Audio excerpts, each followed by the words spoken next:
Hello mga kaibigan at isang mapagpalang araw sa inyong lahat. Sana po ay nasa mabuti po kayong kalagayan sa lahat po ng oras. Ito po akong muli, Gerald's TV. Welcome back sa aking mumunting channel. At ngayon mga kaibigan ay magbibigay lang tayo ng isang kaunting reaksyon.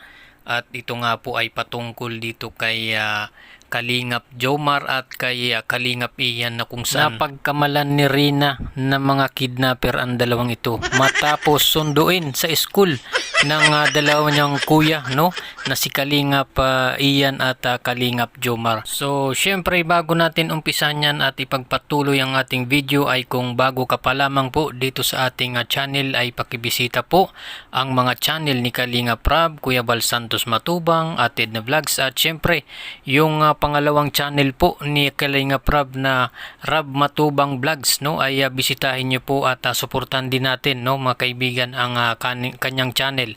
So itong video na ito mga kaibigan, yung mga picture na nakikita niyo po dito ay doon po ito galing sa isang channel ni Kalingap Rab na ang pangalan ay Rab Matubang Vlogs, no. So bisitahin niyo po, no, sa mga hindi pa po nakapag bisita sa isang channel ni Kalingap Rab. So ito na mga kaibigan, sinundo nga mga kaibigan ni Kalingap Jomar o Kuya Jomar at ni Kalingap Ian itong si Rina sa kanyang school, no? At yun nga ay nagpaalam nga, no, parang nagpaalam muna itong sina Kalingap Ian at Kuya Jomar, no, dito kay Ate Roda na sila ang magsusundo muna, no, dito kay Rina para syempre kasama na dyan yung kukumustahin si Rina at alamin kung ano na ang kalagayan ni Rina, no. So yun nga mga kaibigan, pagdating sa school ay agad-agad naman itong sumama, no, si Rina dito kay Kuya Jomar niya, no. At nagulat nga si Kalingap Ian bakit at nagtaka kung bakit kilala niya si Jomar, no. At yun nga mga kaibigan ay syempre panatag naman ang loob ni Rina, no, dahil siguro namumuka naman nila na ang mga kuya niya, no, na si Kalingap Ian at Kuya Jomar, kaya sumama nga itong si Rina.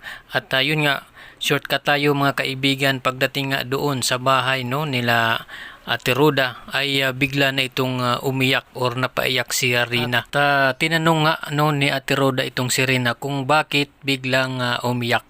At yun nga, ang akala nga daw ni Rina ay mga kidnapper.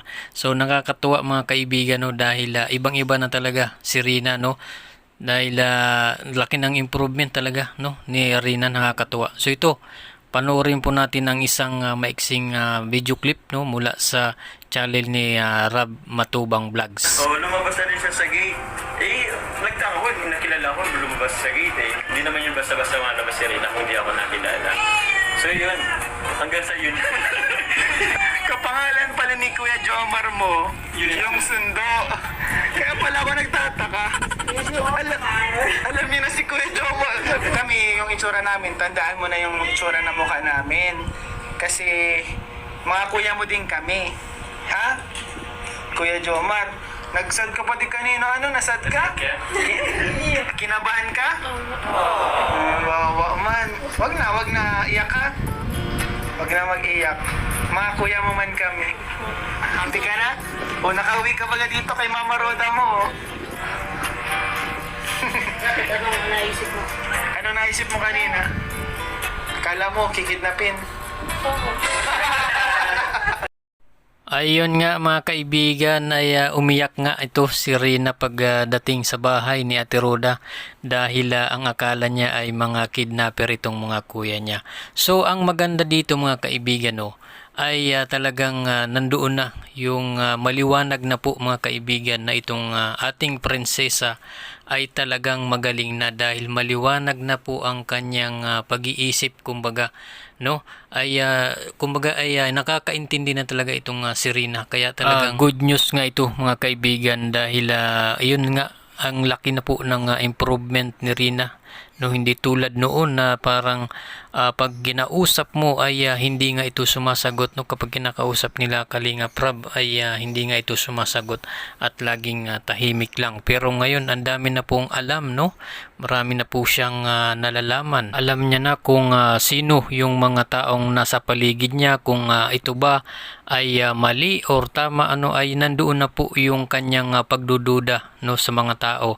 So ibig sabihin mga kaibigan, talagang nakakaramdam na itong mga kaibigan si Rina. So ibig sabihin niyan talaga mga kaibigan ay magaling na itong si Rina. Kaya sobrang nakakatuwa na mapanood natin, na makita natin na si Rina ay nagiging okay na, no, sa kanyang sarili.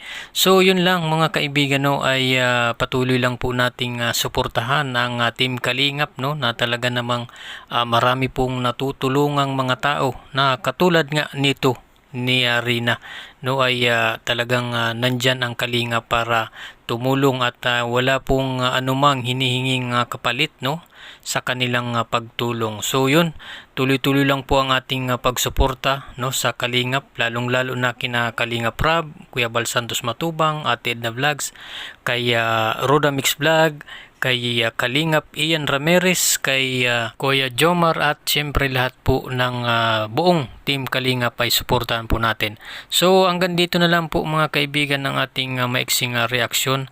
At syempre maraming salamat sa inyong panonood. At kung bago ka pa lamang po dito sa ating channel ay huwag niyo pong kalimutang mag-like, subscribe at pakihit na lang ng notification bell para updated ka sa ating mga bagong i-upload na mga videos. Salamat po at God bless you all.